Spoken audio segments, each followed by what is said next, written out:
Alors, comment ça marche déjà? Je me rappelle plus trop. Enfin, on appuie. Bouton d'autodestruction activé. Mais qu'est-ce que c'est que cette saloperie de merde? Comment on arrête ce truc-là? Attends. Surveille ton langage, sale fou. Eh, reste bien tranquille, toi, ok? Salutations à toutes et tous, on se retrouve. Oh là là, on se retrouve. Déjà événement en soi. Ça fait pratiquement 1 an que j'avais pas fait de vidéo. Et on se retrouve, ben pourquoi? Ben parce que déjà pour vous annoncer, dans un premier temps, que je vais essayer de refaire des vidéos, un de ces quatre.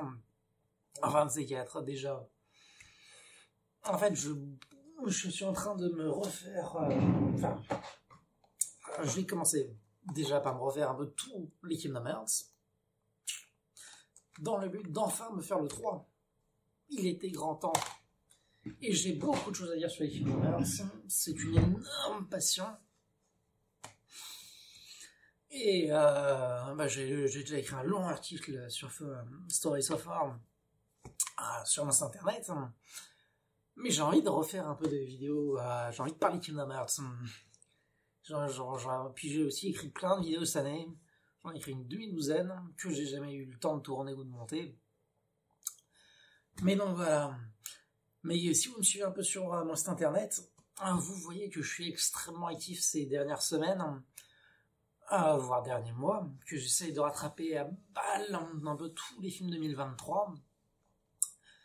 Bien évidemment dans le but de vous sortir ma vidéo de Top Flop 2023 cinéma, sachant que j'aurais quasiment rien rattrapé en série, hein, donc vous inquiétez, vous attendez pas à ce que je parle tellement de série, c'est mort, j'ai quasiment rien vu cette année. Mais donc voilà, c'est imminent, et sachant que du coup je vais être pas mal pris de mi-février à mi-mars, c'est à peu près sûr que j'aurai pas le temps de sortir de vidéo à ce moment-là.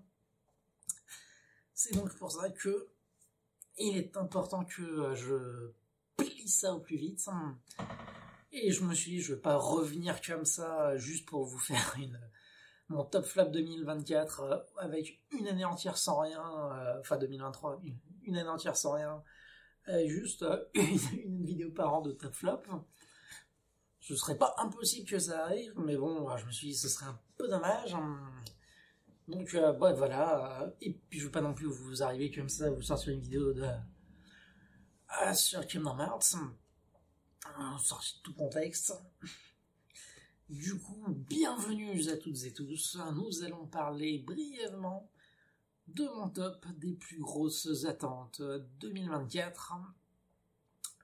Et quand je dis attentes 2024, ce sont des attentes culturelles, on va dire ça comme ça. Puisque bon, c'est vrai que ces dernières années, le format de la chaîne s'était beaucoup rapproché du cinéma. De temps en temps, je parle un peu des séries, mais c'était surtout largement du cinéma.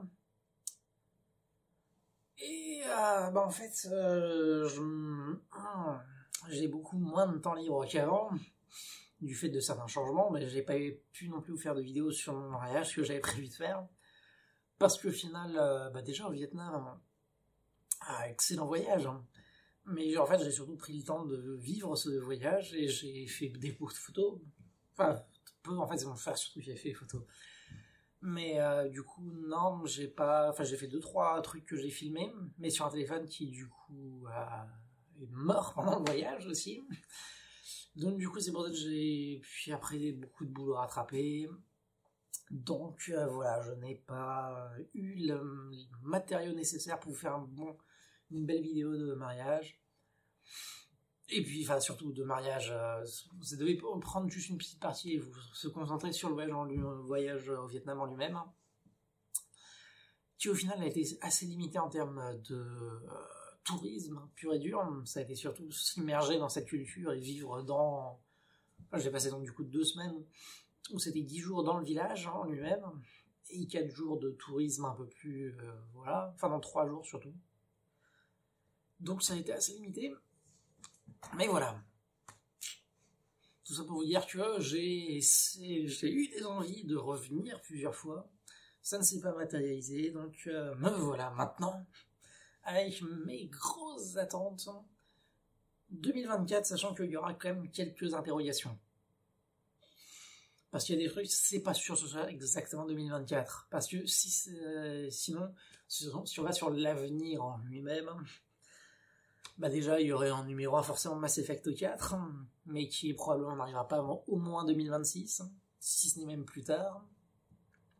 Si ce n'est même pas sur les PlayStation 5 ou les consoles actuelles, donc on ne sait même pas du tout. Pareillement, il paraîtrait qu'il y aurait un remake de Final Fantasy X qui sortirait pour les 25 ans du jeu, donc en 2026, mais donc là pareil, c'est très loin.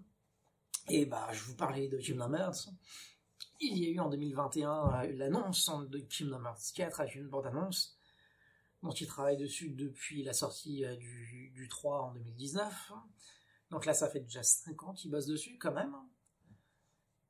Mais c'est pratiquement sûr que Kingdom Hearts 4 ne sortira pas en 2024. On peut faire une croix dessus, je pense. Peut-être 2025, à voir. Mais donc, je vais me concentrer sur ce qui doit sortir en 2024 ou ce qui très probablement va sortir en 2024. Voilà. Alors, numéro 10, nous y voilà enfin. Final Fantasy IX Remake. Alors, pourquoi je le mets si bas alors que vous savez que c'est un de mes jeux préférés de tous les temps, le Final Fantasy IX de base? Bah, déjà, faut dire que, bon, je me fais un peu vieux. Combat au tour par tour, surtout ceux de Final Fantasy IX, on va pas se mentir, c'était un peu mou. Et quand je me refais le jeu, généralement, j'ai tendance un peu à m'endormir dans les phases de combat. Mais j'adore le jeu, c'est graphiquement incroyable, direction artistique, le scénario, c'est vraiment excellent, quoi. Mais, bah déjà, la version PC est vraiment... attention, j'en vois y venir, mais c'est de la merde la version PC, c'est la version téléphone, qu'ils ont porté ça à l'arrache, elle est dégueulasse la version PC. Pas la version PC de 2016. Parce qu'en 2020, ils ont ressorti une nouvelle version PC. Parce que quand ils ont sorti la version PC 2016, tout le monde qui aurait été tombé sur le coin de la gueule en mode c'est dégueulasse et tout. Mais, oui, mais désolé, on a perdu les backgrounds de base, on peut pas les mettre en HD comme ça, c'est compliqué. Sauf que avec le temps, il y a eu un employé qui est revenu, qui a dit mais pardon, moi je bossais sur le projet à la base, et bah j'ai chez moi, sur un disque dur, les assets de base et tout ça, pas de soucis les gars. Et du coup, bah ils ont fait, bon bah voilà, on peut mettre le jeu en HD et tout, on peut le faire. Et du coup, ils ont refait aussi les modèles 3D, soit faire un truc un peu plus propre. Ce qui fait que, par rapport à ce que le jeu voudrait faire à la base, bah c'est incroyable. Donc la version PC de 2020, c'est incroyable. Pourquoi faire un remake? Bah parce que projet Memoria. Avec le projet Memoria, on voit ce que ça pourrait donner avec les technologies modernes, de refaire le jeu, pas juste se prendre la base, modifier 2-3 trucs en mode remaster, un vrai remake. Projet Memoria montre que ça peut être incroyable. Et s'ils en font un action RPG comme avec Final Fantasy VII-R, attention, Final Fantasy VII-R, pas remake, ce n'est pas un remake, on en reparlera. Dans ce cas-là, oui, un remake de Final Fantasy IX, il y a des gros potentiels, mais il y a certaines rumeurs comme quoi ce serait un projet pas très ambitieux, pas très abouti. Ça se traîne, ils ont du retard. À la base, il est censé sortir cet été 2024, mais on n'a toujours aucune annonce officielle, toujours que des bruits de couloir, d'insiders, de développeurs et machin. J'ai un peu du mal à croire que ça va vraiment sortir cet été, peut-être à la fin de l'année, mais il faudrait que ce soit annoncé très très vite. Mais wait and see. Sinon, j'aurais mis beaucoup plus haut si on avait des certitudes et qu'on avait une idée du potentiel réel. Parce que ces derniers temps, oui, le jeu vidéo devient, ça a toujours été mon média préféré. Parce que le cinéma, c'est très bien. La série, c'est encore mieux sur certains aspects, ça permet de faire un truc plus développé sur la durée et tout ça. Mais un jeu vidéo, c'est non seulement ça, mais en plus, il y a le côté interaction. C'est-à-dire qu'on n'est pas passif dans l'œuvre, on est actif. C'est nous le moteur du scénario. Mais du coup, j'aime pas trop les jeux de plateforme, les jeux casual, jeux de combat, jeux de voiture. Pourquoi pas, si toujours les jeux un peu comme ça, de divertissement, petit Mario Kart, machin. Admettons, mais c'est pas ça qui me fait rêver. Moi, il me faut du RPG, il me faut du gros jeu à scénario, sinon ça m'intéresse pas. Enfin, ça m'intéresse pas, c'est pas ça qui me fait rêver, quoi, voilà. Numéro 9, The War of Rohirrim, aka Seigneur des Anneaux. C'est sorti le 24 décembre. Non, sorti décembre 2024. On n'a pas la date exacte. À la base, ça devait sortir en avril 2024. Et on a même eu une bande-annonce en 2022. Mais c'était une bande-annonce sur de l'animation non finie, sur du travail en cours. Parce que du coup, ça a mis 6 ans à se faire. En ce moment, les films d'animation, ça met 6 ans à se faire à peu près. Donc, ça a l'air incroyable, la DA a l'air complètement folle. C'est le Seigneur des Anneaux, donc univers incroyable. Un peu trop tôt pour se prononcer sur le fait que ça va être monstrueux ou pas. Donc, sachant raison de garder, c'est pour ça qu'il n'est que numéro 9. Mais en tout cas, très curieux de voir ça. Numéro 8, nous avons la Civil War, le 24 avril. Qui sera réalisé par Alex Garland, excellent réalisateur à qui l'on doit des films incroyables comme Ex Machina ou Annihilation. Du coup, j'ai confiance absolument au réalisateur. Civil War, j'ai même pas vu la bande-annonce, je ne veux pas la voir. Je sais juste que je vais foncer voir le film, si je peux le voir au cinéma, si j'ai le temps. On verra. Donc Civil War, j'ai très très envie de le voir. Juste parce que c'est de Alex Garland. Et je veux pas en savoir plus. J'ai vu 2-3 infos sur le casting, que ça, oui, pourquoi pas. C'est pas non plus un truc qui fait rêver outre mesure, mais Civil War, ça a l'air bien. Numéro 7. Numéro 7, une série. Le problème à 3 corps, sorti le 21 mars. Sur Netflix. Alors le problème à 3 corps, j'ai vu juste une petite bande-annonce. Ça a l'air assez incroyable, et c'est avec Sam de Game of Thrones, par les créateurs de Game of Thrones, justement. Enfin, pas J.R. Martin, mais les créateurs de la série, Ben Wolf et machin, je sais plus trop qui. Bref, le problème à 3 corps, c'est une série de science-fiction dans un futur d'anticipation, avec de la réalité augmentée, mais peut-être avec un peu de fantasy, je ne sais pas trop, ça m'a énormément intrigué, la bande-annonce. Ça a l'air incroyable. Et si ils prennent leur temps et qu'ils font pas n'importe quoi comme avec la saison 8, les créateurs de Game of Thrones ont fait du bon travail à la base, en se basant sur un livre incroyable. Donc là, il paraît que le problème à 3 corps, c'est une saga littéraire qui est vraiment incroyable aussi. Donc j'ai l'impression que toutes les cartes sont alignées pour que ça marche du tonnerre. Donc très hâte de voir ça. Et c'est très bientôt, 21 mars. Numéro 6. Enfin, c'est acté, le 13 mars, nous aurons Dune partie 2. Ça va être énorme. Ça ne peut que être du banger absolu. Denis Villeneuve n'a fait quasiment que des chefs-d'œuvre. Je suis à Enemy, je suis pas rentré dedans, enfin peut-être que je lui redonne sa chance parce que j'ai rien compris, tout simplement j'ai rien compris au film quand je l'ai vu la première fois, avant de voir la vidéo du Fossoyeur qui m'explique tout ce que j'ai pas compris. Mais en fait même après avoir vu la vidéo, j'ai quand même trouvé le film passablement long et chiant, donc je pense que honnêtement Enemy doit être un peu raté dans sa filmographie. Sicario n'est pas... Enfin, c'est un très bon film, mais voilà. Mais bon, quand même, à côté, il a quand même fait Blade Runner 2049. Prisoner, c'était très très bien, mais bon, Blade Runner 49, chef-d'œuvre absolu. Premier Contact, l'un des meilleurs films de science-fiction de tous les temps. Dune, exceptionnel. C'est son dada, la science-fiction, à Denis Villeneuve. Il fait que des trucs fous. Donc je ne sais pas trop si ça va donner Cléopâtre, mais en tout cas Dune 2, ça va être incroyable, j'ai très très envie de voir ça. Numéro 5, ça passe ou ça casse, Deadpool 3 pour le 24 juillet.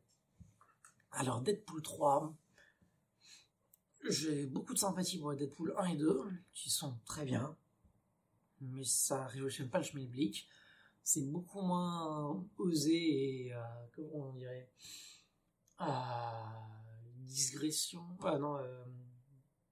je sais plus. Pour qualifier les Deadpool, ça se veut un peu casser le quatrième mur et tout ça, un peu, oui, non, vous aurez forcément le mot, vous le direz en commentaire. C'est pas digressif, mais c'est un truc qui ressemble, je sais plus quoi. Enfin, c'est de l'humour un peu spécial, à base de références, à base d'autoroust, tout ça. Là, il paraît que ça va être un déluge de caméos avec Electra, avec Daredevil version Ben Affleck. Il y aura les X-Men des 2 générations, il y aura un peu tout et n'importe quoi. Je ne sais pas ce que ça va donner, ça va être soit un truc incroyable, soit un truc entre les deux, comme les Deadpool 1 et 2, soit ça va être un pétard mouillé catastrophique, mais en tout cas ça risque d'être assez déterminant pour l'avenir de Marvel. Ensuite on va partir sur 2 suppositions. Alors pour peut-être fin 2024, Stranger Things saison 5, la fin, le dénouement. Stranger Things c'est extraordinaire. Masterclass de la première saison. On avait cru que ça perdait un peu en vitesse avec les saisons 2 puis 3, alors qu'en fait la saison 4 a tout roulé sur son passage en mode ok, ça a mis tout le monde d'accord. Donc là ils repartent sur une base fou furieux et qui nous font une masterclass en saison 5. Ou est-ce que ça va faire du pétard mouillé à la Game of Thrones? Il faut le voir pour le savoir. Mais j'attends ça du coup avec énormément d'attente et d'appréhension, certes, mais plus d'attente, j'ai assez confiance là. J'ai plutôt beaucoup confiance. Stranger Things saison 5, peut-être fin 2024, on verra. Peut-être également fin 2024, numéro 3 du top, que j'attends, oui et non, ça dépendra de ce qu'ils annoncent avec, en termes de sortie dessus, et de prix, parce que bon, voilà, c'est pas la fête en ce moment. On va pas se mentir, c'est un peu difficile, mais bon. Fin 2024, peut-être, il y en a qui disent peut-être cet été, mais non, c'est sûr que non, ce sera fin d'année, si ça sort effectivement en 2024. La Switch 2. Switch, excellente console, avec de très bons jeux, sauf Zelda Breath of the Wild et Tears of the Kingdom. Vous n'êtes pas prêts pour ce débat-là. Les anciens Zelda étaient bien mieux en termes de level design, en termes de scénario. Je n'aime pas les mondes ouverts. J'en reparlerai avec Numbers 3, mais forcément, en termes de level design, c'est beaucoup plus travaillé, beaucoup plus efficace. Quand tu es dans un environnement plus restreint, plus travaillé cet environnement-là. Alors quand c'est un grand truc, tu t'y perds, et beaucoup de choses servent à rien. Et je suis désolé, mais ça ne marche pas les Zelda en monde ouvert comme ça. Il y a trop de trucs, on se perd, puis on fait tout le temps la même chose, et il n'y a pas ce côté découvert des donjons. Donc, mais surtout, en fait, moi, c'est beaucoup les Pokémon que j'adore, et il y avait la frustration colossale de Écarlate et Violet, qui avait un potentiel de fou, mais qui était bridé par les limitations techniques de la machine, et le savoir-faire catastrophique de Game Freak, qui a fait un travail de sagouin, parce que quand tu vois que Tears of the Kingdom tourne sur la Switch, il n'y a aucune raison qu'un jeu aussi vilain graphiquement que Pokémon Écarlate et Violet ne tourne pas à 60 FPS, hein, c'est pas normal. Il y a du travail de sagouin là-dessus, mais bon. En tout cas, la Switch 2, est-ce qu'on aura un remake 5G de Pokémon incroyable? Une 10e génération au niveau de ce qu'on espère. En tout cas, si la Switch 2 le permet, si effectivement c'est comme ce que les insiders disent, avec du DLSS qui permettrait d'avoir, avec une puissance à peu près équivalente à la PS4 Pro, d'afficher des graphismes proches de la PS5, pour un prix de 400€, et qu'en plus c'est rétro-compatible avec tous les jeux Switch, je verrai. Je l'achèterai probablement pas avant 2025-2026, le temps qu'il y ait des vrais jeux qui m'intéressent de fou. Mais en tout cas, je vais suivre ça de très très près, la Switch 2. J'ai hâte. Ensuite, ça a été annoncé, ça c'est sûr. Et je l'aurai sur la PS5, ça fait du plaisir. Nous aurons, cet été 2024, Vision of Mana. Et alors attention, Vision of Mana. Enfin, Seiken Densetsu. Pour ceux qui ne connaissent pas Seiken Densetsu, c'est Secret of Mana, c'est Secret of Evermore, c'est Seiken Densetsu 3, c'est Legend of Mana, c'est Children of Mana, Heroes of Mana, tous ces of Mana, tous ces perles vidéoludiques qu'on a tiré une plus ou moins de bonne qualité, mais en tout cas Secret of Mana, Secret of Evermore, Seiken Densetsu 3, c'était fou. Et là, quand on a vu la bonne annonce de Vision of Mana sur PS5, bon, et Xbox, mais ça je m'en fous, parce que j'ai la PS5, c'est pas que si on me donnait l'argent du monde, oui, j'aurais une Xbox Series X en plus pour jouer à Starfield. La question n'est pas là. La question est se limiter à une console, peut-être deux avec la Switch 2, on verra plus tard. Mais en tout cas, Vision of Mana, c'est une claque graphique, c'est tellement beau. Je vous mets vite fait un petit extrait de la bonne annonce, mais qu'est-ce que c'est beau, ça a l'air génial. Donc forcément, je vais foncer y jouer quand ça sortira. Sauf si c'est vendu à 80€. Dans ce cas, je vais attendre quelques mois que ça descende. Parce que c'est trop cher, hein, sinon. Dis celui qui a acheté un... Bon, voilà, numéro 2, Vision of Mana. Attention, numéro 1. Numéro 1. Ça sort le 29 février, évidemment. Évidemment. La chute de Final Fantasy 7R, qui n'est pas Final Fantasy 7 Remake, mais... Oh. Reboot réalité alternative. Puisque du coup, ça reprend le scénario de Final Fantasy 7, avec les personnages, même un peu le déroulé, sauf que certains personnages ont des flash-forward de ce qui se passait dans le futur de Final Fantasy 7. Donc comme ils le savent, il y a des choses qui ont changé, enfin qui vont changer, mais en fait il y a des choses qui ont peut-être déjà changé avant.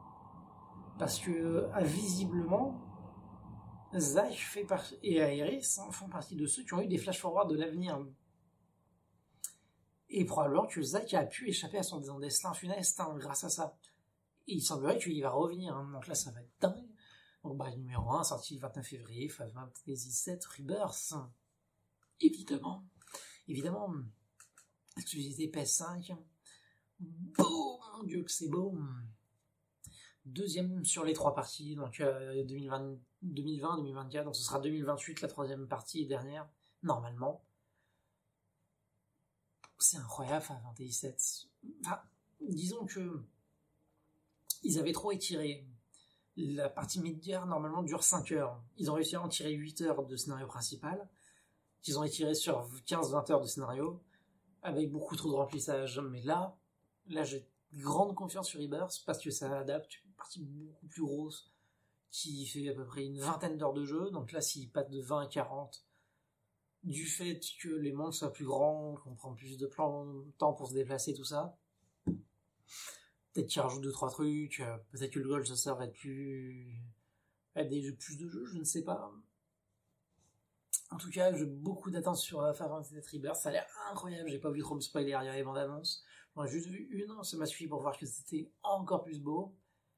J'espère qu'il y aura toujours la VF, il n'y a pas de raison, ils ont fait la VF pour la partie 1, pour la partie 2, ils feront encore une VF. Je sais, elle est incroyable la VF. Et c'est une énorme frustration sur les Kingdom Hearts de plus avoir la VF. Parce que ça faisait une énorme partie du charme des jeux, mais bon, voilà. En tout cas, énorme attente pour Final Fantasy VII Rebirth, que j'ai déjà bien évidemment précommandé, et que je recevrai début mars, mais que je ne pourrai pas y jouer avant la mi-mars. Ça va un peu me frustrer cette histoire, mais bon. Ah là là, en tout cas, j'ai grand hâte. Je vous en ferai une vidéo, c'est obligatoire. Donc probablement en avril, voire fin avril même, le temps de... Parce que j'ai très peu de temps pour jouer. Généralement, je peux jouer 10 heures dans la semaine. Donc si je prends 60 heures, ça me prendra 1 mois et demi. Voilà, moi, là, ça fait 2 mois et demi que je suis sur les Kingdom Hearts.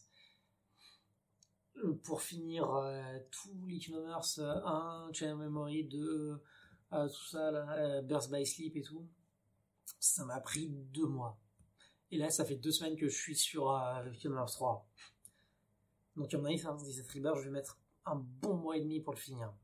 S'il est un peu gros. Surtout que là, en plus, j'aime bien essayer de débloquer un peu les trophées, des trucs comme ça. Je vais essayer de choper le platine. Sur Kingdom Hearts 3, c'est probablement que je l'aurais pas. Hein. J'avais essayé sur le 2, mais il y avait des trucs infaisables. Et puis surtout, en fait, je le refasse en mode difficile, et flemme. Donc voilà, pour mes attentes 2024, je ne pense pas qu'on se retrouvera pour une vidéo sur Kingdom Hearts avant la vidéo du top flop, parce que j'avance très vite sur le top flop. Peut-être pas la semaine prochaine, mais en tout cas mi-février, enfin, juste avant la mi-février, vers le 10 février, je pense peut-être, le top flop 2023 sur les films que j'ai revus qui sont sortis sur l'année 2023. Et voilà, j'espère que ça vous aura intéressé, et puis partagez-moi en commentaire vos attentes sur l'année 2024. Et voilà, content d'être revenu, moi. Et désolé pour les bruits du tram ou je sais pas trop quoi, voilà. Fait comme on peut. Et désolé que je ferai le moins de montage possible, mais bon, voilà. Allez, salutations à toutes et tous.